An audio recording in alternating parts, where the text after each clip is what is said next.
Gamers of the internet, I'm very happy today to be presenting something super different from my usual slate of video art, because today I'm going to be talking about the brand new game in the Nikki series, Infinity Nikki. This is a game series that I've always had a passing interest in. Some of my friends and old coworkers talked about it and showed me videos from the older games in the series. I've never played one myself, but just seeing it was enough to pique my interest. These games looked cute as hell and incredibly chill, with an emphasis on cosmetic customization, something I'm quite interested in. So, when Infinity Nikki was announced some years ago, I knew I would make that game my introduction to this series. If this video is your introduction to me, please do me a favor and like and subscribe. And also check out the videos I've made on other games on my channel.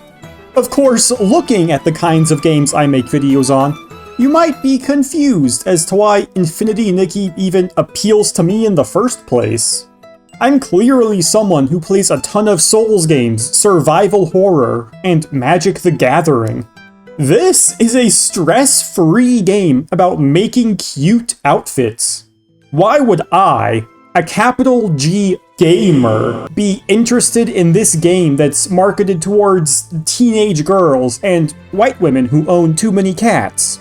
Well, it's quite simple, really.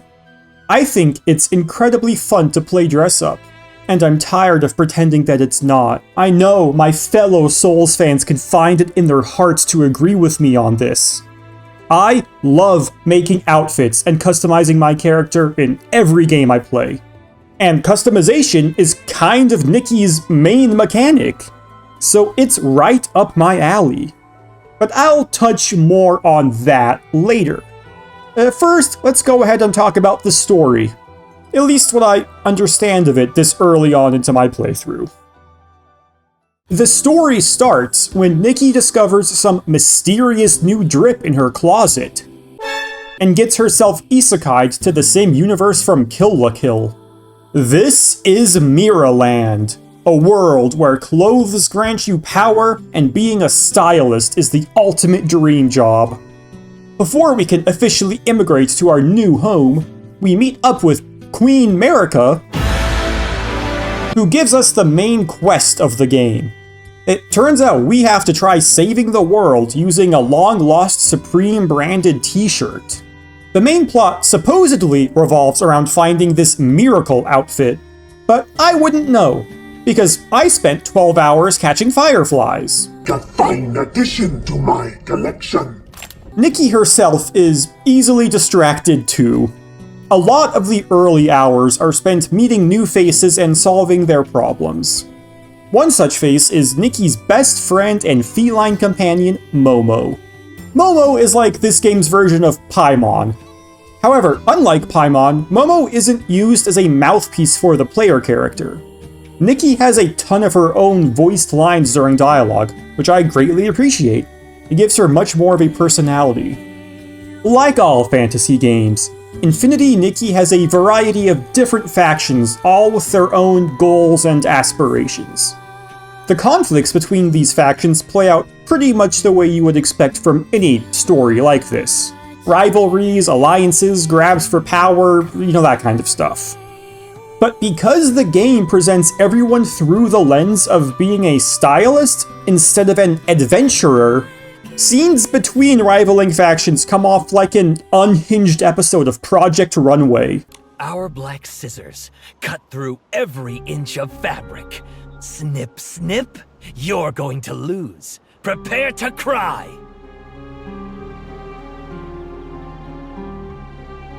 There's even a section in your stylist journal that shows relationships between the different factions.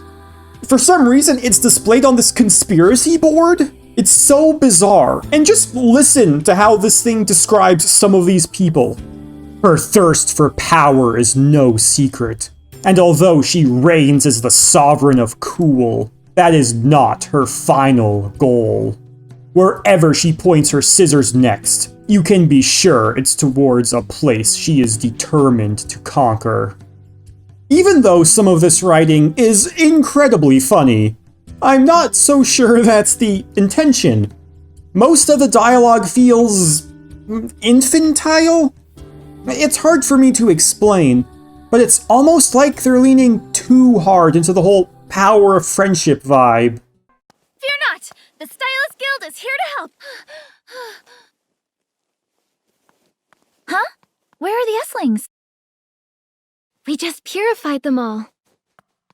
Really? Wow! That's awesome! I normally like positive, carefree, and upbeat writing like this, but something about it here feels off to me. Maybe it's a lack of subtlety? The dialogue is quite heavy-handed, but it's not really a huge deal. Even if the details of the interactions themselves fall flat to me, the overall plot does have me interested. The game has set up several mysteries and is taking its time to give me answers. I'm still incredibly early in the story, which means I'm at this weird point where the quality of the narrative is more uncertain than Schrodinger's cat. It could end up getting much better, or falling even flatter. But for the time being, I'm liking it well enough. Okay, story stuff done. I think it's about time to talk about Infinity Nikki's main mechanic, laying dress up. Outfits are broken up into a ton of different sections for maximum customization. There's jackets, pants, shirts, dresses, gloves. There's even accessories, makeup, and different hairstyles. If you're someone who spends more time in an RPG character creator than playing the rest of the RPG, you're going to love this system. The sheer number of possible outfits you could make from all these different parts is insane. But this links directly to Nikki's biggest drawback. It's a gacha game. I mean, I already have Hoyoverse breathing down my neck. I don't know if I can handle more gambling fees. But if I want to make sick outfits, I need to do a little rolling. Luckily, the items you can get in the gacha machine are all good. Every single wish you make will give you a piece of an outfit that you can put on immediately. Outfits are what you want. It's amazing to get them with every single pull. Like, it's a loot box system with essentially zero fluff. Now, like all gachas, there is a rarity system. There's 3, 4, and 5-star items. Every 10 rolls guarantees a 4-star outfit piece, and every 20 rolls guarantees a 5-star outfit piece. You can even select a specific 5-star piece to prioritize in the limited time banners, which guarantees you will earn that piece after a certain number of rolls. Even though the game has this rarity system, that doesn't mean that the common pieces are bad or ugly. Even a 3-star pair of gloves can complete an aesthetic. Of course, due to how many pieces outfits have, rolling to totally complete a specific 5-star outfit from the gacha machine could theoretically take hundreds of rolls, and probably will, which of course isn't great. That being said, I actually don't think the intention is to completely collect these outfits. I could be totally wrong here, but this is a game about dressing Nikki up in cute custom costumes built from the parts of dozens of different outfits. Basically, Nikki is a human bionicle. As such, I think the intention with this gacha system is for you to select the specific single piece you want to collect, and integrate that piece into your already established wardrobe. Again, maybe I'm wrong, and you are supposed to spend a shitload of rolls to fully collect these limited time outfits, but that just doesn't seem right to me. Now let me know in the comments if you have a better idea of what the gambling intention is here. In my opinion, and in my understanding, I think the gacha system is pretty darn generous. I mean, it's just so refreshing to have 3-star items be worth pulling and be excited to get them. At least most of the time. You can and will get a lot of duplicates, which is unfortunate, but they're not a total slap in the face. Duplicates do at the very least give you a currency that you can use to buy more rolls and crafting items up to a monthly limit.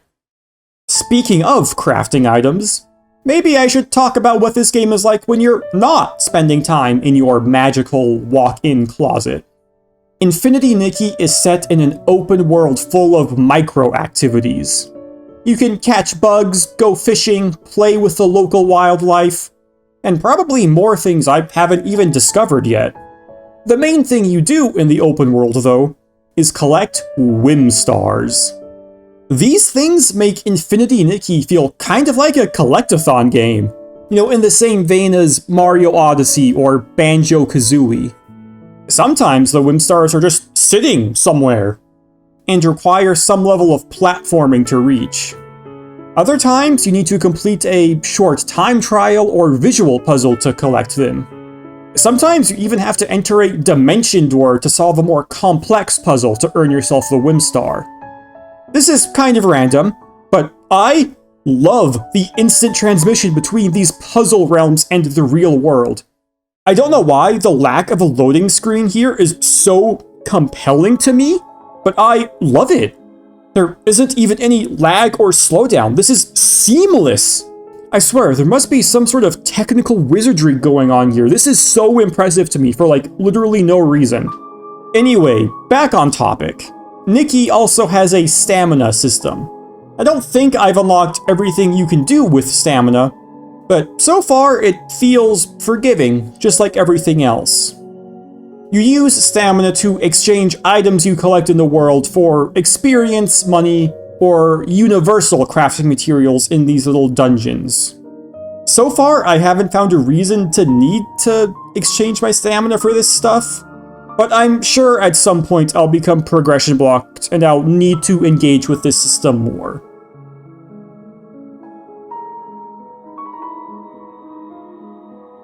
The final thing you can do while exploring around is find and open hidden chests which contain a variety of different rewards, including something called outfit sketches. If you, for some reason, don't want to do any gambling at all, then these outfit sketches will be your primary avenue for collecting new drip.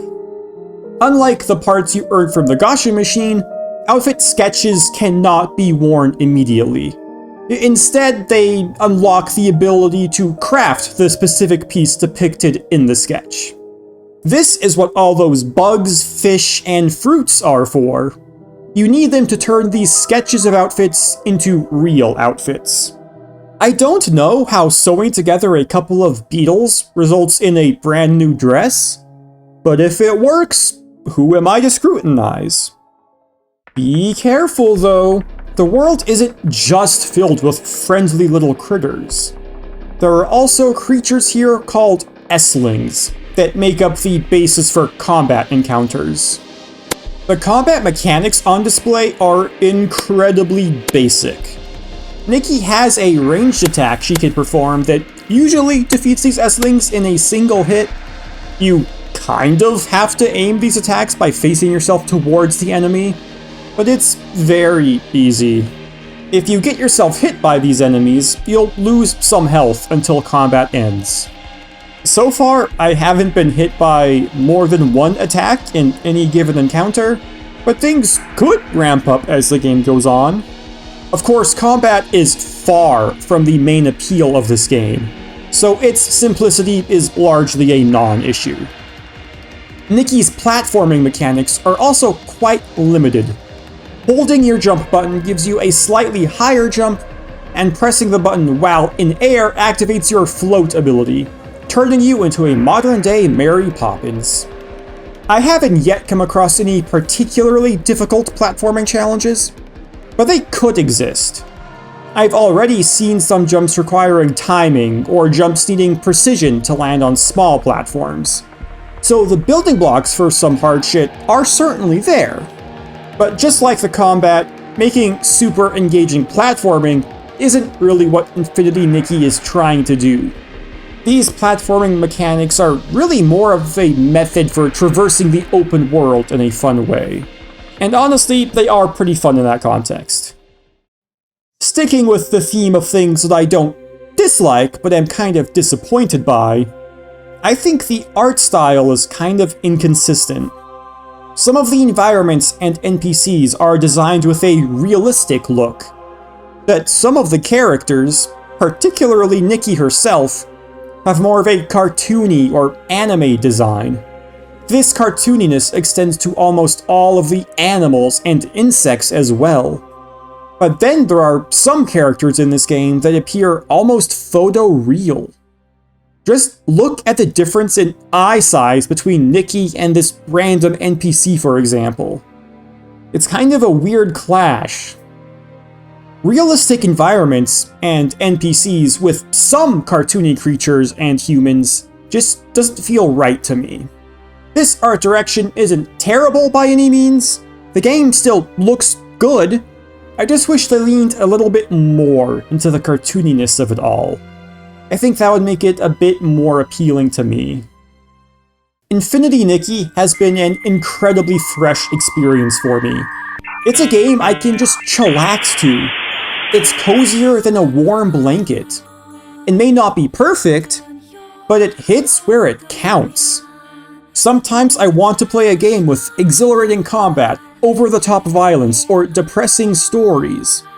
But sometimes I want to play a game where I'm a pure-hearted girl who owns all the world's prettiest clothes and is best friends with a talking cat. I think it's super important to fill our heads with joy and happiness from time to time.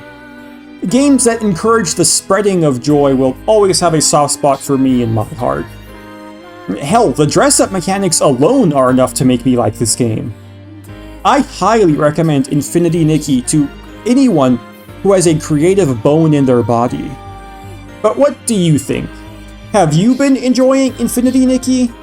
I'd love it if you left me a comment detailing your experience. I'd also love it if you checked out some of my other videos. If this one was up your alley, you would probably like the other things I've made. So please click on the end card video here, or visit my channel directly and peruse the options. A like and a subscribe on this video alone would be just wonderful. Thank you so much for watching. Please remember to stay positive and have a wonderful day, everyone.